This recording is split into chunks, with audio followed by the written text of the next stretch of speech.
आज हम एक ऐसी भावना की तह तक जा रहे हैं जिसे हम सब कभी ना कभी जरूर गुजरे हैं। क्रोध मतलब गुस्सा। कभी ये हल्की सी झुंझलाहट होती है, कभी एकदम उफान पर, और अक्सर बाद में लगता है कि अरे ये क्या कह दिया, क्या कर दिया। तो सवाल ये उठता है कि क्या गुस्सा सिर्फ मतलब एक नेगेटिव फोर्स ही है, या फिर इसे समझने का, इसे साधने का कोई तरीका है? क्या हो अगर हम गुस्से को कमजोरी नहीं बल्कि एक सिग्नल की तरह देखें? हमारे पास कुछ दिलचस्प स्रोत हैं आज। एक तरफ तो बुद्ध और हमारे प्राचीन ग्रंथों की सदियों पुरानी सीख है, और दूसरी तरफ है मॉडर्न साइंस, न्यूरोसाइंस, साइकोलॉजी, जो दिमाग की परतों को खोल रहा है। तो चलिए इन सब की मदद से समझने की कोशिश करते हैं कि जब गुस्सा दरवाजे पर दस्तक दे तो उसका सबसे समझदारी भरा जवाब क्या हो सकता है। क्रोध को एक स्वाभाविक मानवीय भावना कहते हैं, ठीक है, हर कोई महसूस करता है। लेकिन मुश्किल तब होती है जब ये बेकाबू हो जाता है ना? रिश्तों में, शांति में सब गड़बड़ कर देता है। हजारों साल पहले के ग्रंथ क्या कहते थे इस बारे में? उन्होंने इस चुनौती को कैसे देखा? हाँ, और ये देखना बड़ा दिलचस्प है कि वो ज्ञान इतना प्रैक्टिकल था। कई सारे शास्त्रीय संदर्भ हैं। जैसे बौद्ध धर्म का मशहूर ग्रंथ है धम्मपद। उसका एक श्लोक है अक्कोधेन जिने कोधम, मतलब अक्रोध से क्रोध को जीतो।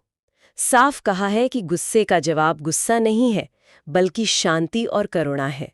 ये कोई पैसिव होना नहीं है, ये एक एक्टिव पॉजिटिव रिस्पॉन्स है। अच्छा, मतलब गुस्से का जवाब गुस्सा नहीं। बिल्कुल, आग में घी डालने जैसा है वो तो। और ऐसा ही संदेश हमें भगवत गीता में भी मिलता है।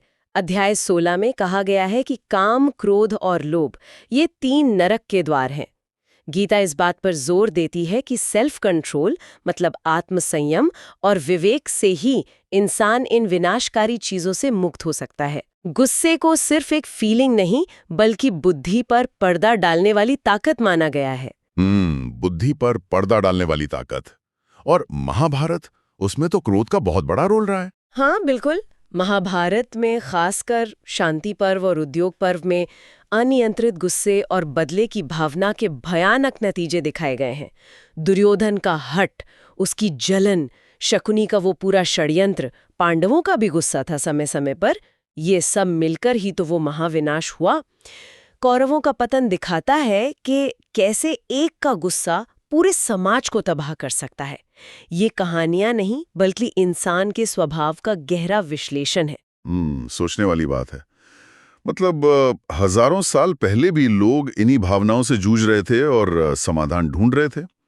पर क्या ये सिर्फ फिलोसॉफिकल बातें हैं, या आज का विज्ञान जो हमारे दिमाग को बेहतर समझता है वो भी कुछ ऐसा ही कहता है? हाँ, और यही तो सबसे मजेदार बात है। आज का विज्ञान, खासकर न्यूरोसाइंस और साइकोलॉजी, इन पुरानी बातों को गजब तरीके से कंफर्म करते हैं। न्यूरोसाइंस बताता है कि हमारे दिमाग में भावनाओं के लिए, खासकर डर और गुस्से जैसी तेज भावनाओं के लिए, एक पुराना स्ट्रक्चर है, अमिगडाला। अमिगडाला, हाँ सुना इसके बारे में। जी, तो जब हमें कोई खतरा लगता है या कोई बात बुरी लगती है, यह अमिगडाला फौरन एक्टिव हो जाता है, लड़ो या भागो मोड ऑन कर देता है। ये एक तरह का इमोशनल अलार्म है। अच्छा। लेकिन कहानी यहीं खत्म नहीं होती। हमारे दिमाग का एक और हिस्सा है जो बाद में विकसित हुआ, प्री फ्रंटल कॉर्टेक्स। ये हमारे माथे के ठीक पीछे। ये हमारी लॉजिकल सोच, फैसले लेने की ताकत, प्लानिंग और सबसे जरूरी, अपनी प्रतिक्रियाओं को कंट्रोल करने के लिए जिम्मेदार है। समझिए दिमाग का सीईओ। दिमाग का सीईओ, दिलचस्प। बिल्कुल। अब होता क्या है, जब अमिगडाला गुस्से में भड़कता है ना, तो वो इस सीईओ यानी प्री फ्रंटल कॉर्टेक्स की आवाज दबा देता है। अच्छा। जैसे शोर में समझदार सलाह दब जाती है। नतीजा, हम बिना सोचे समझे रिएक्ट कर देते हैं। चिल्लाना, कुछ गलत कह देना, जिसे पुराने ग्रंथों में विवेक पर पर्दा पड़ना कहा गया, विज्ञान उसे कह रहा है अमिगडाला का प्री फ्रंटल कॉर्टेक्स पर हावी हो जाना। तो इसका मतलब यह हुआ कि गुस्सा एक तरह से हमारी वायरिंग का हिस्सा है, अमिगडाला की तेज प्रतिक्रिया। पर क्या हम इसे बदल सकते हैं? क्या ये जो सीईओ वाला हिस्सा है, प्री फ्रंटल कॉर्टेक्स, बिल्कुल, इसे मजबूत किया जा सकता है ताकि वो अमिगडाला को संभाल सके? बिल्कुल। और यहीं पर पुरानी ध्यान की पद्धतियां और मॉडर्न साइकोलॉजी की तकनीकें काम आती हैं। रिसर्च बताती है कि माइंडफुलनेस मेडिटेशन, मतलब सचेतन ध्यान का रोज अभ्यास, हमारे प्रीफ्रंटल कॉर्टेक्स को सच में मजबूत बनाता है, जैसे कसरत से मसल्स बनती हैं। अच्छा। ध्यान हमें सिखाता है कि हम अपनी भावनाओं को देखें, पहचानें, बिना उनमें बहे, और फिर अपनी प्रतिक्रिया चुनें। इससे अमिगडाला की जो वो हाइपर एक्टिविटी है वो शांत होती है और प्रीफ्रंटल कॉर्टेक्स को कंट्रोल वापस मिलता है। तो ये ध्यान कोई मिस्टिकल चीज नहीं बल्कि दिमाग की ट्रेनिंग है एक तरह से। हाँ बिल्कुल। और साइकोलॉजी भी कई प्रैक्टिकल तकनीकें बताती है जो इसी समझ पर आधारित है, जैसे गहरी सांस लेना। सुनने में बहुत साधारण लगता है, पर गहरी सांसें हमारे नर्वस सिस्टम का वो हिस्सा एक्टिव करती हैं जो शरीर को शांत करता है। वो लड़ो या भागो वाला रिस्पॉन्स धीमा होता है। हाँ, वो कहते हैं ना 10 तक गिनो या गहरी सांस लो। वही बात है। एक और तकनीक है कॉग्निटिव रीफ्रेमिंग, मतलब अपने सोचने का नजरिया बदलना। जिस बात पर गुस्सा आ रहा है उसे अलग एंगल से देखना।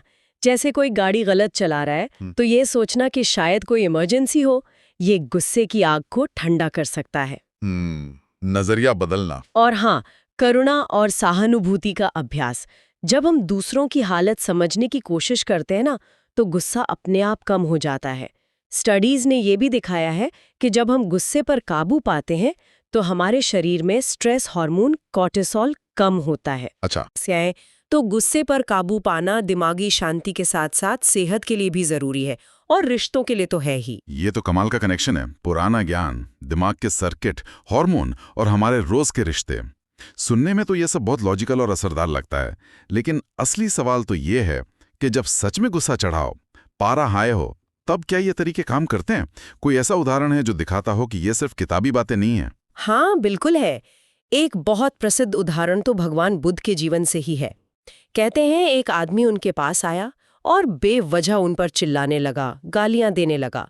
बुद्ध एकदम शांत बैठे सुनते रहे, कोई रिएक्शन नहीं। जब वो आदमी थक कर चुप हुआ तो बुद्ध ने बहुत शांति से पूछा, अगर कोई किसी को तोहफा दे और वो उसे ले नहीं तो तोहफा किसके पास रहता है? हाँ। बुद्ध मुस्कुराए और बोले, बिल्कुल वैसे ही।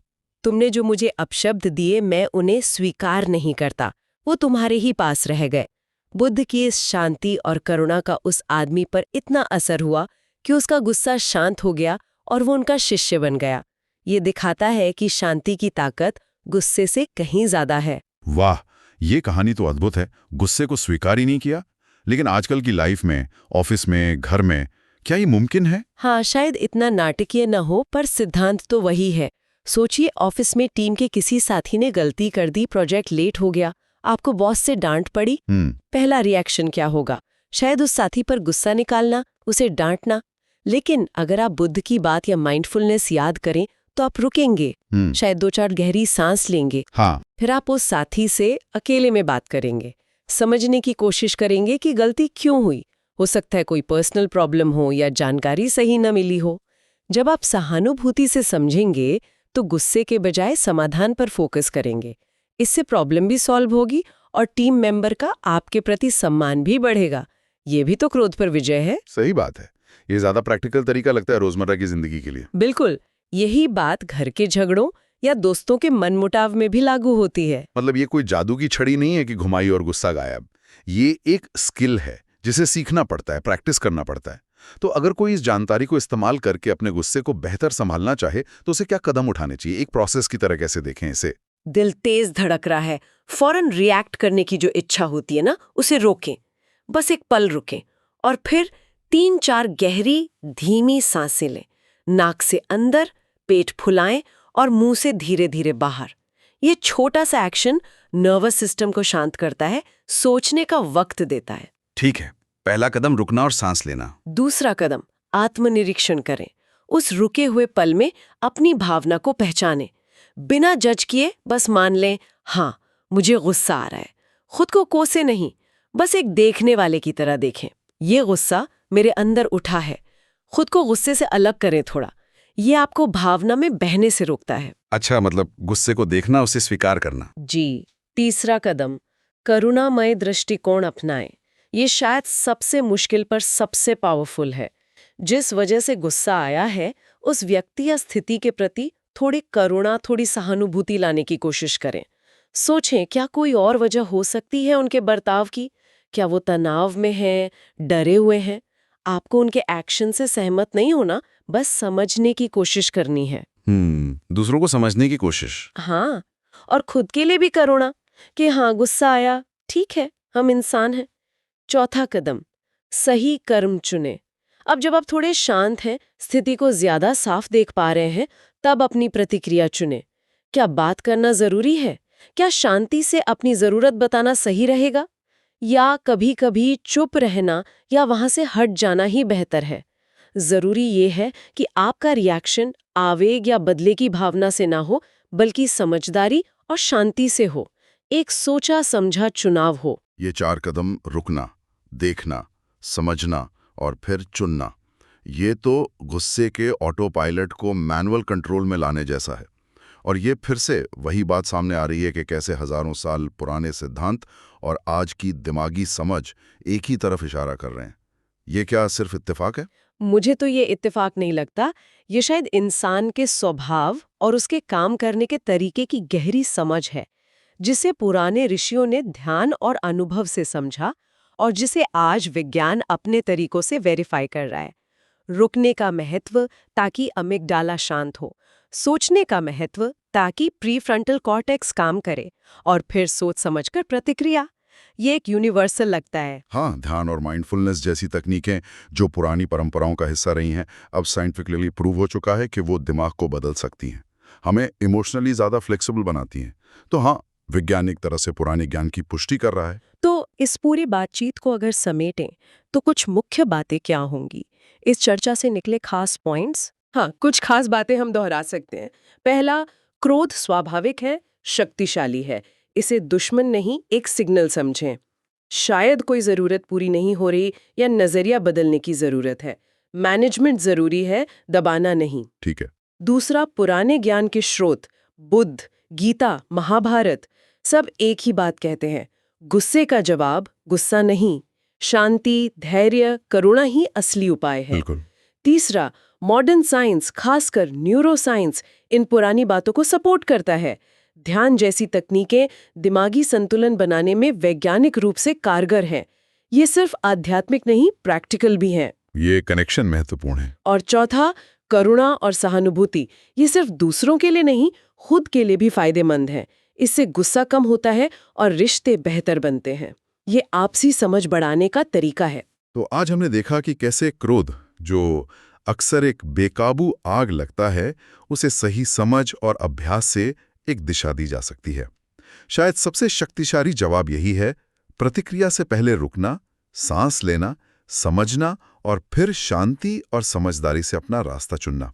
जाते जाते एक सवाल सोचने के लिए छोड़ जाते हैं।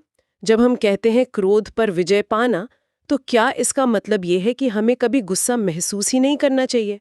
या लक्ष्य सिर्फ गुस्से के विनाशकारी असर, उसके इजहार के तरीके को बदलना है? इस पर जरूर सोचिएगा।